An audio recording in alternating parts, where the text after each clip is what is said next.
กั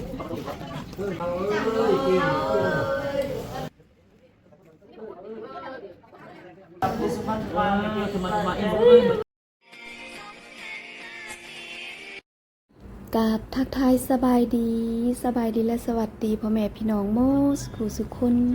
มาพบพอกับครูอรดาอีกเส้นเก่าเส้นเคยเนาะคลิปนี้ครู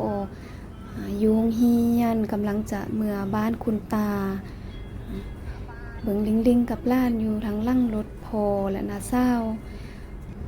ล้านสายมาหับเอาครูอยู่โรงเรียนเนาะพอดีโรงเรียนมีงานเลี้ยงบัสซี่สุขวัญจัดตารางเวียครูออกเฮ็ดหน้าที่ยุ่งเฮียนแล้วพอดีพ่อกับแม่แล้วก็ญาติพี่น้องมารับครูยุ่งเฮียนไปหาคุณตาอยู่บ้านคุณตาเนาะมาเติมน้ำมันครูก็สวยค่าน้ำมันล้านทรายเนาะ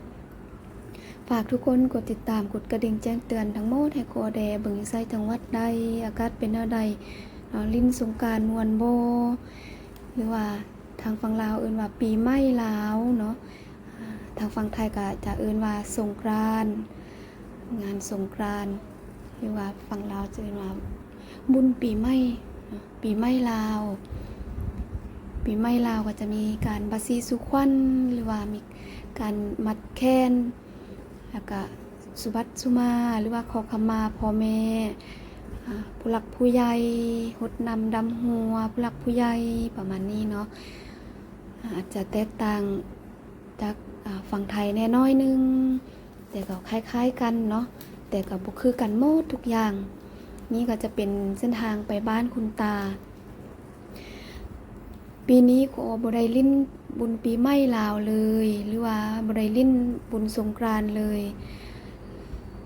ซึ่งคุณตาของครูเนาะบ่สบายแล้วก็ครูก็เป็นห่วงคุณตา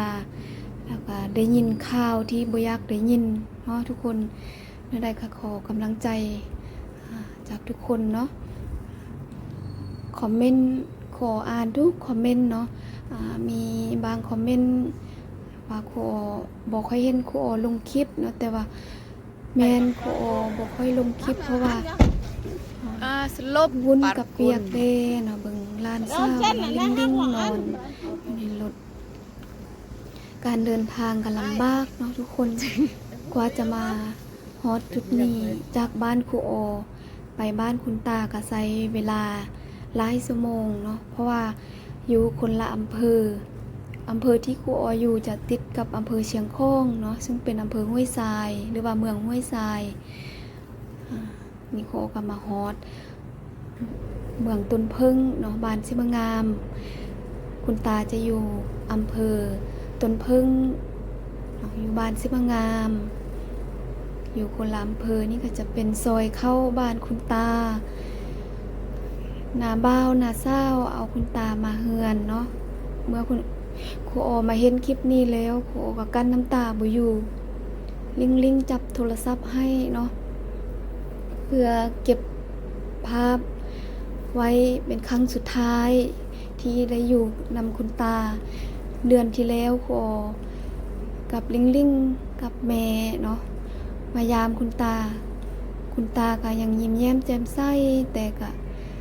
มีแอบกระซิบกับครูว่าคุณตาบ่ค่อยสบายครูก็เอาเงินให้คุณตาก็ดีใจว่าหลานเอาเงินให้คุณตาดีใจจนขอบใจครูเป็นหลายรอบพอยังงงปกติเอาเงินให้คุณตาขอบใจเทื่อเดียวก็พอแล้วอันนี้คุณตาขอบใจแล้วขอบใจอีกแล้วก็ยังนบครูอีกว่าขอบใจที่หลานเอาเงินให้ขอบใจแล้วก็ยิ้มแล้วก็ดีใจครูเบิ่งคุณตาคือแบบผิดปกติแต่ละเทื่อบ่เห็นคุณตาเป็นแบบนี้เทื่อนี้คือว่าแปลกๆไว้คุณตาก็รู้สึกว่าคุณตาจ้อยครั้งสุดท้ายที่ครูเห็นคุณตาแล้วมามื้อนี้ก็มาเห็นภาพนี้รู้สึกว่าเสียใจที่สุดที่คุณตาจากไปแต่ก็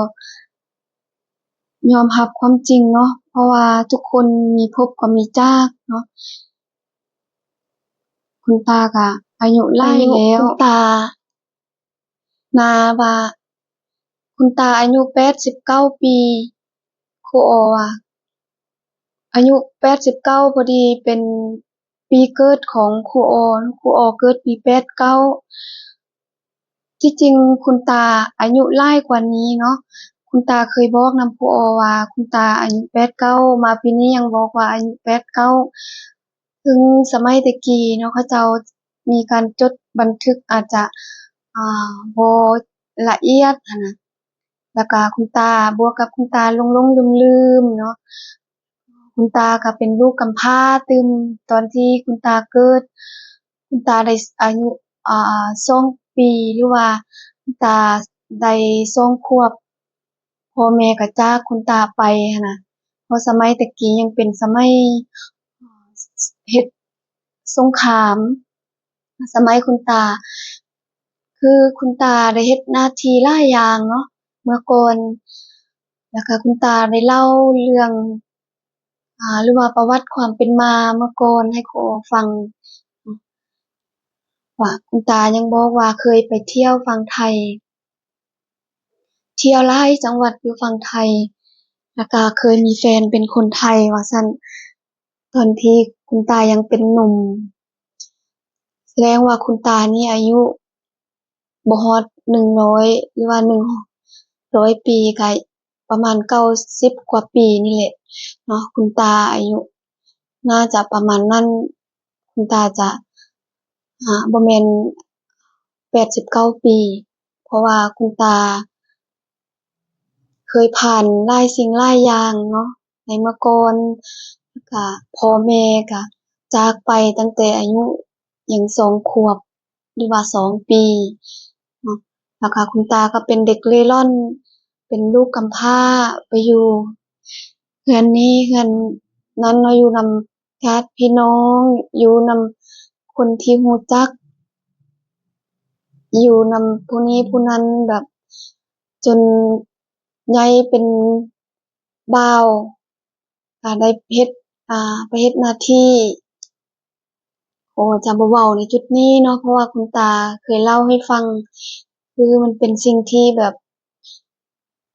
ครูอ้อฟังแล้วแบบรู้สึกว่าสมัยคุณตาเนาะสมัยก่อนอยู่ประเทศลาวเป็นแนวใดหั้นน่ะแล้วก็น้าสาวทางฝั่งไทยก็มาเนาะลูกหลานที่ว่า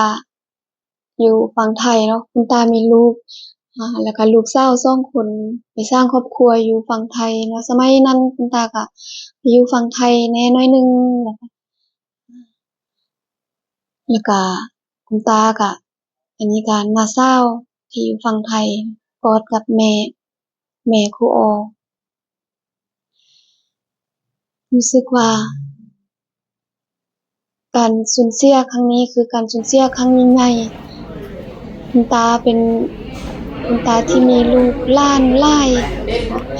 มีลูกแล้วก็มีหลานแล้วก็มีเหลนอีกเหลนก็คือลิงๆเนาะลิงๆเหลนของคุณตาเป็นได้8ปีบางคนก็ได้หลายกว่านั้นนะแล้วก็ครูอ้อค่ะกับครอบครัวเนาะของครูอ้อญาติพี่น้องที่มานั่งก็พากันมาขมาคุณตาโดยขันห้าเนาะแล้วก็เอิ้นคุณตากินข้าวก็เอิ้นคุณตาว่าลูกหลานมาแล้วเด้อลูกหลานมาขอขมาว่าปีที่แล้วมาสุมาคุณตาตอนคุณตายังมีชีวิตเนาะตอนที่คุณตายังอยู่นำพวกเฮาช่วงสงกรานต์พวกเฮาจะมาอวยพรคุณตามัดแค้นให้คุณตาเนาะบาซี่สุขวัญมัดแค้นให้คุณตามาปีนี้มาเห็นภาพนี้แล้วก็ก็บ่ได้ลิ้นสงกรานต์หรือบ่ได้ลิ้นบุญปีใหม่เลยเฮามาขอขมาคุณตาโดยสิ่งนี้เนาะโดยที่คุณตา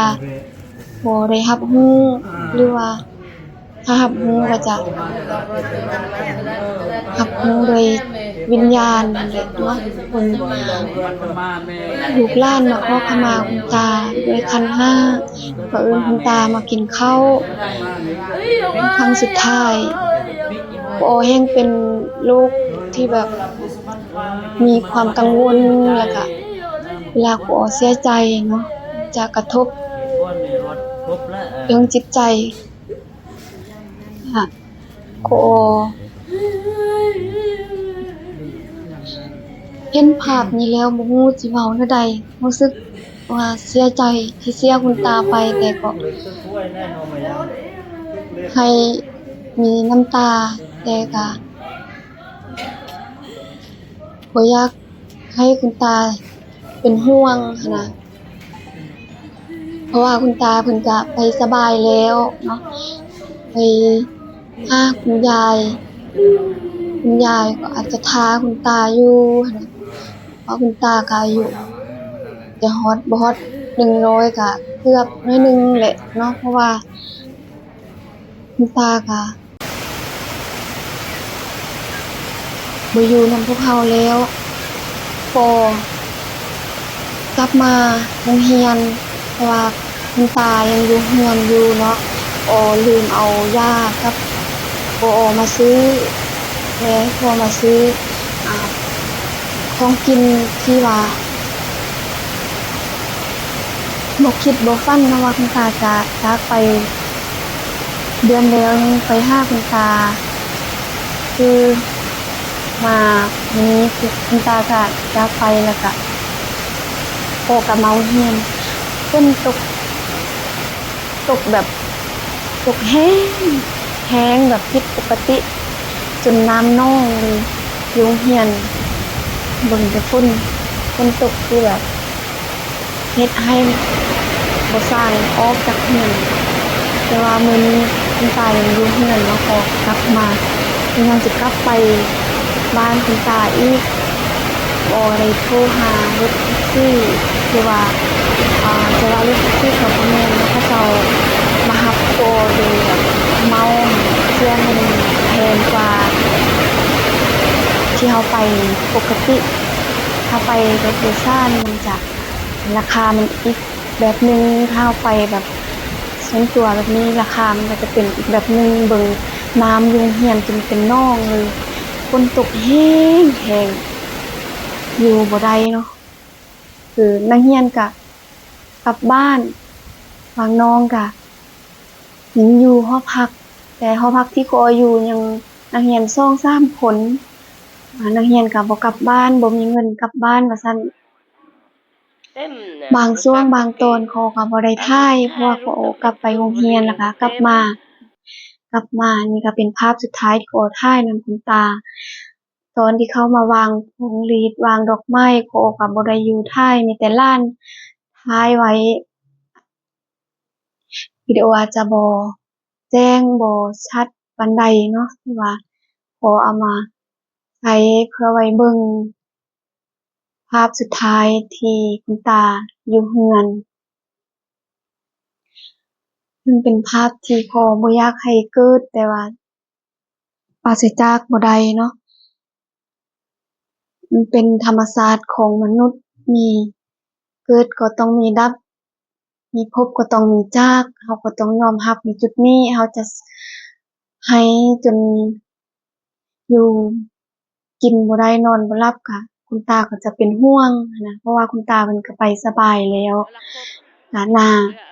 ก็ลูกหลานก็บวชให้คุณตาพ่อก็บ่ได้มาก็บ่ทันเนาะเขาเจ้าก็บวชให้น้าบ่าวแล้วก็น้องสายอันนี้ก็น้องชายครูออเนาะน้องชายแท้ๆของครูออนี่แหละก็นี่ก็น้าบ่าวคนสุดท้ายน้า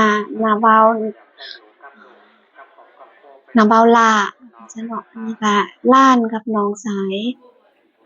มาบวชให้คุณตาก็จะเอาคุณตาไปขึ้นสวรรค์แล้วคุณตาจะบ่ได้อยู่กับลูกกับหลานกับเหลนคุณตามีทั้งลูกมีทั้งหลานมีทั้งเหลนอยู่ทั้งฝั่งลาวฝั่งไทยเนาะ บางทีอยู่ฝั่งไทยเราอาจจะบ่ฮู้อาจจะมีเนาะลูกหลานของคุณตาแต่เราก็บ่ฮู้ที่เราฮู้นี่ลูกหลานที่เป็นหลานเนาะแล้วก็เป็นหลานอีกถ้าพ่อแม่บ่แนะนำก็อาจจะบ่ฮู้ว่าเป็นญาติพี่น้องกันเพราะว่าคุณตามีลูกหลายคนมีลูกมีหลานหลายเหมือนกับว่าเพิ่นว่ามีลูกเต็มบ้านมีหลานเต็มเมืองวันที่ส่งคุณตาไปขึ้นสวรรค์เนาะฝนก็ตกแบบบ่หยุดหั้นน่ะก็บ่เข้าใจคือกันฝนก็สิหยุดให้จูดให้คุณตาไปสวรรค์จักหน่อยก็บ่เนาะแบบฝนตกบ่หยุดเลยจึงได้เอาน้ำมันไปรดซึ่งอ่าถ้าเป็นฮีตของครูออเนาะของคุณตาในสมัยแต่ก่อนเราจะเอาไปฝังเราจะบ่ได้จูดแบบนี้แต่มายุคคุณตาแล้วแบบบ้านที่คุณตาอยู่เนาะเพิ่นจะให้จูดอย่างเดียวหั้นน่ะแล้วก็การประดับประดาเป็นโลงศพเป็นทุกสิ่งทุกอย่างที่เฮ็ดให้คุณตาก็จะเข้ามาทางฝั่งลาวแบบฮีตของลาวหั้นน่ะเนาะเพราะว่าบ้านคุณตาอยู่เป็นบ้านที่ใหญ่เป็นบ้านมีหลายชนเผ่าอยู่ร่วมกันว่าจั่งซั้นเนาะแล้วก็ฮีตของเขาเจ้าเฮ็ดแนวใดเราก็จะได้ต้องได้เฮ็ดแนวนั้นหลังจากที่ว่าส่งคุณตาไปขึ้นสวรรค์ชั้นฟ้าเนาะจูดมื้อนี้เป็นมื้อจูดแล้วก็อีกมื้อต่อไปเนาะจะเป็นมื้อที่ว่าไปเก็บเอากระดูกแล้วก็เอาคุณตาไปอยู่กับคุณยายแต่ว่าบางช่วงบางตอนครูอ้อก็บ่ได้ถ่ายหั้นน่ะย้านถ่ายให้ถ้าครูอ้ออยู่ถ้าครูอ้อมาทันเนาะครูอ้อจะถ่ายจะอาจจะงามกว่านี้หลังจากนั้นเนาะมื้อต่อมาครูอ้อก็มาทานพะเคราให้คุณตาเนาะตามฮีตตามคองมื้อนี้เป็นมื้อที่เราจะไปเก็บกระดูกแต่ยังบ่ได้ไปเก็บเทื่อเราจะเฮ็ดทานให้คุณตาอยู่วัดโพนหั้นน่ะหลังจากทานพะเคราให้คุณตาแล้วเฮ็ดพิธีตามฮีตของเนาะนี่ก็น้าเคยก็เอารถทางฝั่งไทยข้ามมาฝั่งลาวข้ามมาฝั่งลาวเลยแล้วก็ครูอ้อกับลิงลิงจะบ่กลับพร้อมแม่พร้อมน้าสาวกับน้าเคยเนาะให้เข้าไปก่อนแล้วก็ครูอ้อกับลิงลิงก็จะมากราบไหว้พระเจ้าองค์ใหญ่อยู่วัดก็จะพาลิงลิงมาเบิ่งวัดมาชมวัดแล้วก็มากราบไหว้พระเจ้าเพราะว่าลิงลิงก็บ่เคยมาวัดนี้จักเทื่อนี่ก็เป็นครั้งแรกครั้งทำอิฐที่ลิงลิงได้มาเพราะลิงลิงก็เป็นถือว่าเป็นเหลนของคุณตาเนาะแต่สำหรับครูอ้อนี่ได้มาตลอดเนาะก็ฮักได้มาตอนที่ว่าทานคุณยายปีที่แล้วเนาะครูอ้อก็มาแล้วก็บวชลูกแก้วครูอ้อก็มาแล้วก็ปีนี้มาสงกรานต์มาบุญปีใหม่ปีนี้บ่ได้ลิ้นเลยบ่ได้ลิ้นบุญปีใหม่ว่าคุณตาเสียถึกช่วงสงกรานต์หรือว่าเสียถึกช่วงบุญปีใหม่ก่อนปีใหม่มื้อหนึ่งหั้นนะวันที่11คุณตามาจากโรงพยาบาลว่าสุดความสามารถแล้วเนาะเอาคุณตาบ่อยู่จนใส่ออกซิมาแล้วก็มาถอดออกซิอยู่เรือนครูอ้อก็บ่ได้เห็นหน้าคุณตาอีกแล้วก็มาพาลิงลิงมากราบไหว้เนาะมาทำบุญอวยพรให้คุณตาได้ไปขึ้นสวรรค์ชั้นฟ้าได้ไปหาคุณยาย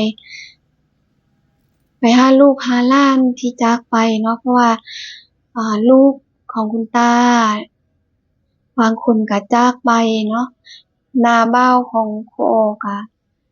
คนหนึ่งก็จากไปปีที่แล้วเพิ่นก็เฮ็ดเวียกอยู่เวียงแล้วก็หลานของคุณตาก็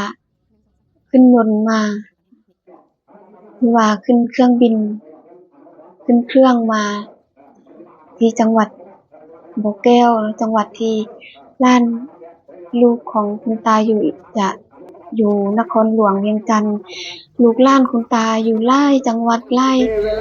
บ้านนั่นน่ะเพราะว่าคุณตามีหลายมีลูกมีหล้านหลายเนาะพ่อก็พาเร่งๆย่างมาตามบ้านแล้วก็ฮอดเวลาพวกเราจะมาเก็บกระดูกคุณตาเนาะมื้อที่พ่อมาเก็บกระดูกมันก็เป็นหล้านของคุณตาพ่อเพิ่นก็เสียปีที่แล้วก็หลังจากเก็บกระดูกแล้วเราก็มาเฮือนคุณตาเนาะมาสวดมามัดแค้นให้ลูกให้หล้านให้เฒ่าแก่มัดแค้นลูกหล้านคุณตาสำหรับคลิปนี้ก็จะมีประมาณนี้ฝากทุกคนเป็นกำลังใจให้ครูอ้อเนาะขอต้องกล่าวคำว่าสบายดีพบกันคลิปหน้า